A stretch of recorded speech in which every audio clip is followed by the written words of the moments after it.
Welcome back to the ECRC Vodcast. I'm Armand. And I'm Akron. We've got a special episode for you today. With Thanksgiving right around the corner, we're spotlighting some amazing stories and traditions around the campus. First up, we're taking a look at something really meaningful that's happening right here at ECRC. That's right. Mr. Harrington's Law and Public Safety class is holding a diaper, wipe, and burp cloth drive to support the Forgotten Initiative, an organization that helps foster families in our community. Let's take a closer look at the story behind this project and hear from some people involved. Public safety class to partner with the Forgotten Initiative for our diaper, wipe, and birth cloth drive. Okay, so my first year teaching here, the Forgotten Initiative, we partnered with them for it was a blanket drive where we provided a bunch of jackets and blankets for some of these foster care children.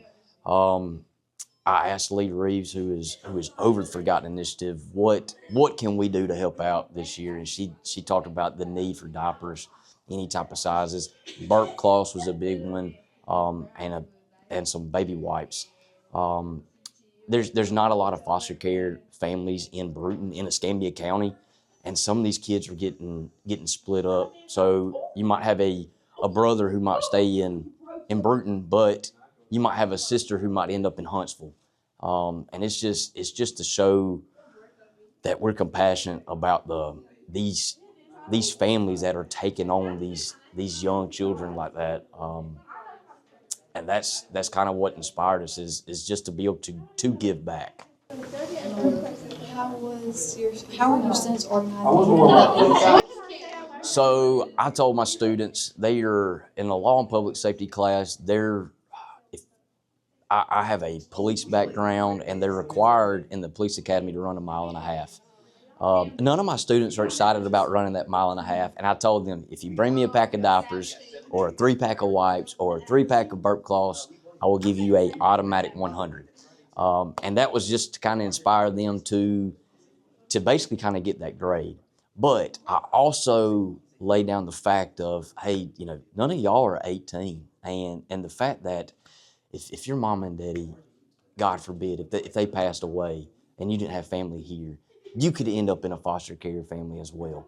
And I just wanted them to know that you would want somebody to care for you the way we're caring for these young babies, because they have no idea. And it's just, I hope it inspires them to really open their eyes and make it. We live in a what about me society, and I think we kind of focus just on ourselves in a selfish type of way. And this is just a way to show them, hey, the world just doesn't revolve around you, and that there's others who are in need, and this is just one way to facilitate that. What kind of impact do you hope this drive will have both on you and on the students who are serving? I hope it will inspire them to do more community service, to not hesitate. If they ever feel that calling to go into public service, to know that, hey, if as a public servant, you don't make a lot of money. You will make a good living. You will be able to provide for your family. But at the end of the day, you can know that you laid your head down that night knowing that you helped somebody else in need. And this helps to bring that. I think it's a huge thing to have right now, and it's a huge impact, and it's really needed in the entire county right now. How are the students being encouraged to reflect on their experience and what they've learned about social responsibility, law, public safety, and community support?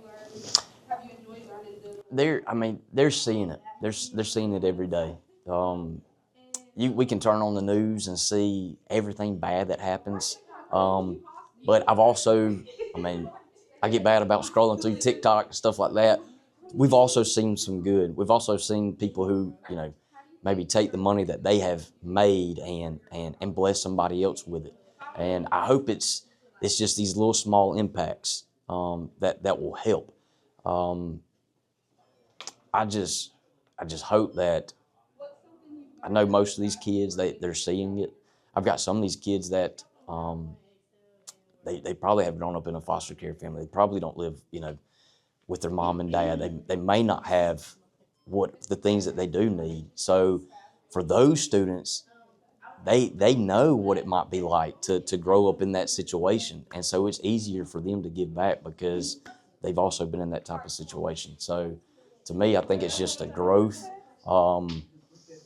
And yeah, I hope everybody would donate. I hope this entire school will rally around this Forgotten Initiative program, and that when we do give this to Lee Reeves on November 20th on the deadline, that it will make a huge impact in this entire county. What a cutaway way to give back. If you would like to donate, you can drop your items off room 103 through the end of the month. Next, we're highlighting one of the coolest opportunities available to ECRC students, the Microsoft Imagine Academy. This program gives students real-life tech certification in everything from Excel to coding and cybersecurity.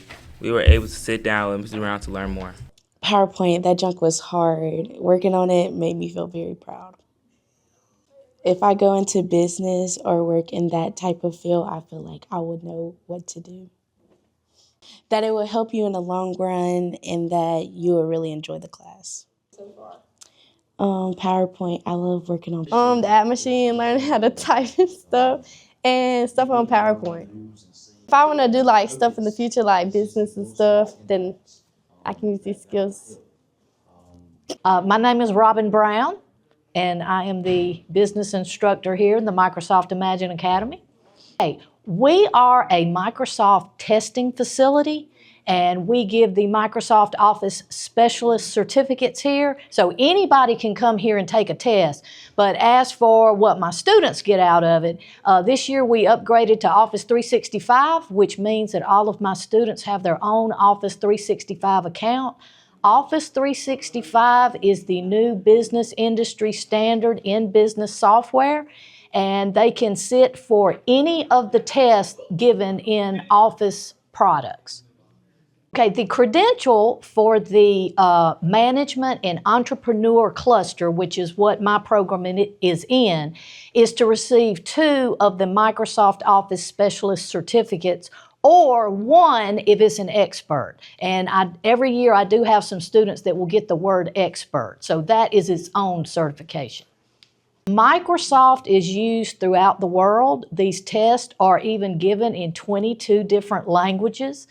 And they all have a code on the certificate where if you type in that code at Microsoft's website, it will validate the code for you. And that code is good for 5 years. Many colleges, if you're getting any kind of business degree, they want you to take at least one of these, and usually it's the Microsoft Excel test. And my second-year students have the opportunity to take the Excel test.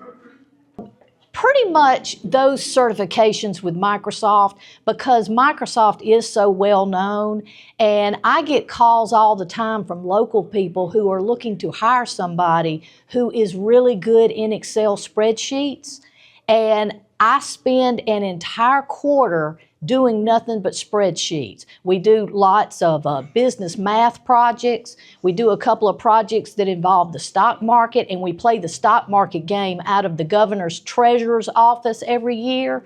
Anyway, and that's just a fun way to learn how to do the math involved in Excel spreadsheets. Okay, when you get to me, you need to know how to type. Because if you don't know how to type, appropriately with all 10 fingers, then you're probably not going to get finished with everything. But other than that, I am aware that I'm the only one that uses Microsoft Office now. So most of my students have only ever used Google Docs. So I do start from the beginning of learning the Microsoft products. You just need to know how to type. Well, I think that this is important skills for anybody.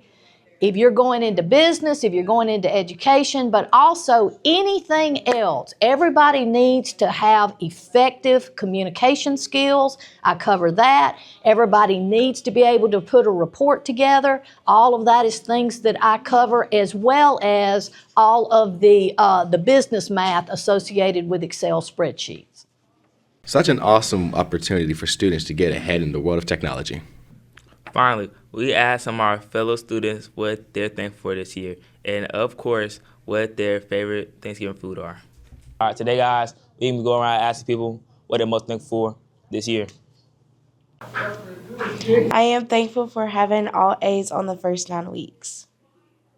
What am I thankful for this year? I'm thankful for, I'm thankful for being able to wake up every morning. I'm thankful for being able to have great days every day. And I'm thankful to be alive every day. Wake up, hey. I'm thankful for, I'd say I'm thankful for having someone choice-rated enough to take me to school and take me back home. Because sometimes our parents are busy doing stuff, so I'm just thankful to have people to trust. They're going to be doing a Man on the Street film, asking ECRC students what's their favorite food on Thanksgiving. My favorite food of Thanksgiving has to be turkey because I love turkey. My favorite food of Thanksgiving, dressing, ham, macaroni, what else? Turkey, whatever they cook. Why? Because, just like to eat. Favorite food on Thanksgiving has to be ham because my mom cooks the ham really well and it tastes good. Hey y'all, today we're going to be doing Man on the Street. We're going to go around and asking students questions. Today's question for today is, what food do you like least on Thanksgiving? All right, let's go. My least favorite Thanksgiving food is probably like turkey because it's just nasty. And my favorite is probably macaroni and cheese because it's very good. Yeah. Least favorite food and why? On Thanksgiving, my least favorite food, it gotta be chitlins. Don't nobody eat no chitlins. Pig intestines. It smells, it stank up the whole kitchen, the whole house. I don't know how anybody could stand the smell of it. It's just terrible. That's my opinion though. I don't know if y'all eat chitlins. All right. Thank you so much. That was great. We love hearing what's close to our classmates' heart, especially this time of year. Absolutely. As we get ready for Thanksgiving break, we hope you'll join us in showing gratitude and maybe giving back how you can. That's all for today's episode. Thanks for watching. Join us for the next episode of our ECRC podcast.